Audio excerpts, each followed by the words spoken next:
El siguiente artículo fue tomado de Federalismo 1689 en español y se lee con permiso del hermano Luis Torrealba. Un argumento bautista reformado para el bautismo de creyente en la naturaleza dicotómica del pacto abrámico. Por Hércules Collins, la naturaleza dicotómica del pacto abrámico, pacto de gracia, de un catecismo ortodoxo. Lo siguiente es una traducción de preguntas de la pregunta 72 y 73 del Catecismo Ortodoxo escrito por el pastor Hércules Collins, uno de los pastores bautistas reformados, quien firmó la Confesión Bautista de Fe de Londres del año 1689. Se puede ver desde su argumento para el bautismo de creyente y su argumento en contra del bautismo de infante, que su argumento viene desde su teología del pacto, especialmente su posición sobre el pacto abrámico y el pacto de gracia. Pregunta número 72. ¿Puede la semilla infante de creyentes bajo el Evangelio ser bautizados, así como la semilla infante de Abraham bajo la ley fue circuncidado? Respuesta: no. Abraham tuvo un mandamiento a esa hora de Dios para circuncidarle a su semilla infante, pero los creyentes no tienen ningún mandamiento para bautizar su semilla infante bajo el Evangelio. Ver Génesis capítulo 17, versículos 9 y 12. Pregunta número 73. ¿Por qué algunos dicen que los infantes de creyente están en el pacto de gracia con sus padres? ¿Por qué no pueden ellos ser bautizados bajo el Evangelio, así como la semilla infante de Abraham fue circuncidado bajo la ley?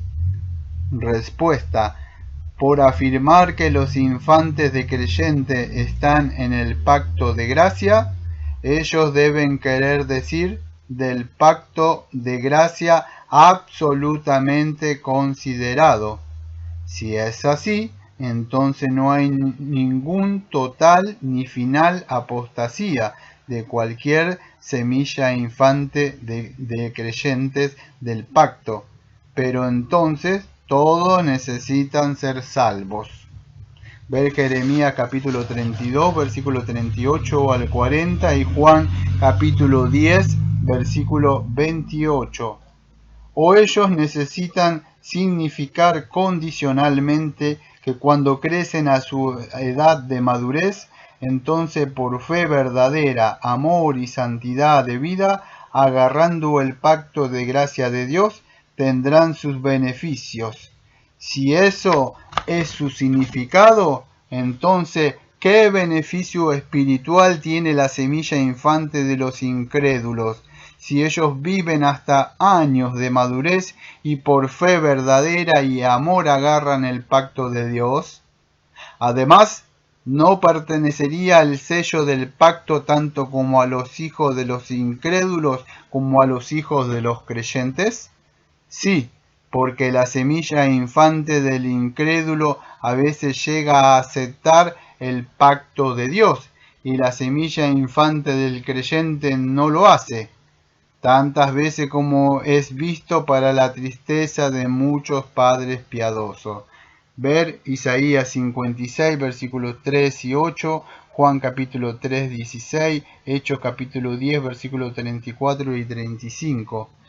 Suponga todas las semillas infantes de creyentes estuvieran absolutamente en el pacto de gracia, pero creyentes bajo el Evangelio no deberían bautizar su semilla infante más que Lot circuncidó su mismo y su semilla infante. Si tuviera varones así como hembras, aunque él fue relacionado al Abraham, un creyente, y en el pacto de gracia, porque la circuncisión fue limitado a Abraham y su familia inmediata.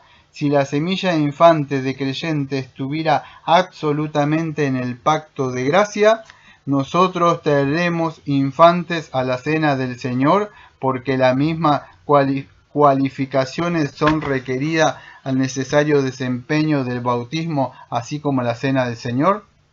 Ver Hechos capítulo 2, versículos 41 y 42. El pacto abrámico tuvo dos partes. Primero, un componente espiritual, lo cual consiste por Dios prometer ser un Dios a Abraham y toda su semilla espiritual en una manera particular, si fueran circuncidados o no.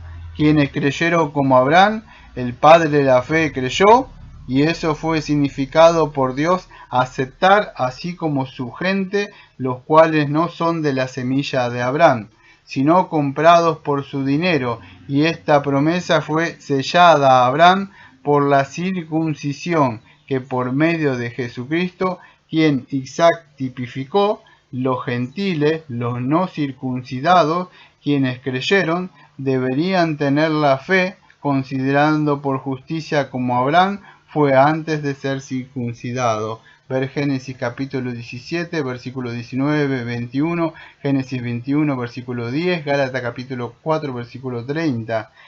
Después ver Hechos 2, capítulo 39, Romanos capítulo 9, versículos 7 y 8, y Gálatas capítulo 3, versículo 16, versículos 28 y 29, y Romanos capítulo 4, versículo 9 al 14. Segundo, esta promesa fue compuesta de un componente temporal. Por eso Dios prometió que la semilla de Abraham debería disfrutar la tierra de Canaán y tuvieron suficientes bendiciones externas. Así que Él selló esta promesa por la circuncisión. La circuncisión también distingue a los judíos como el pueblo de Dios desde todas las naciones de los gentiles, cual hasta ahora no fueron la semilla de Abraham. Pero cuando los gentiles llegaron a creer y por la fe llegaron a ser el pueblo de Dios, así como los judíos, entonces la circuncisión, la marca distintiva, paró. Las marcas distintivas de ser los hijos de Dios ahora son la fe en Cristo y la circuncisión del corazón. Por lo tanto, cualquier pretexto podrá ser para bautizar los infantes de creyente no vale nada, sea su ser en las semillas de creyente, su ser en el pacto, o que la semilla infante de Abraham, un creyente, fuere circuncidado. La circuncisión fue limitada también hasta el 8º día, y cualquier pretexto podría ser hecho. No fue hecho ni antes ni después. La fue limitado a los varones, quienes si el bautismo llegó en lugar de la circuncisión y fue el sello del pacto de gracia bajo el Evangelio, como la circuncisión fue bajo la ley. Nadie pero los varones deben ser bautizados. Así como bajo la ley la circuncisión tuvo reglas particulares, también la fue bajo el Evangelio con respecto al bautismo. Estas regulaciones con respecto al bautismo dependen solamente sobre la voluntad del legislador, aquel profeta a quien nosotros haríamos bueno para escucharlo. Él decide sobre quién, cuándo y cómo el bautismo debería ser administrado. Ver Génesis capítulo 12, versículos 6 y 7. Génesis capítulo 13, versículos 15 y 17. Génesis capítulo 15, versículos 16 y 18. Génesis 17, versículos 8 al 11. Juan capítulo 1, versículo 12, Romanos capítulo 2, versículos 28 y 29, Gálatas capítulo 3, versículos 26 y 28, Filipenses capítulo 3, versículo 3 y Hechos capítulo 3, versículo 22.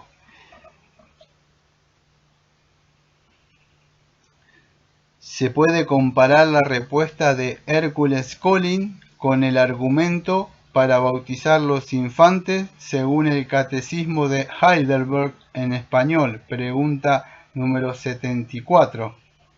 Se puede ver, por comparar los dos, que las diferencias sobre las doctrinas del bautismo vienen de sus diferencias en su teología del pacto.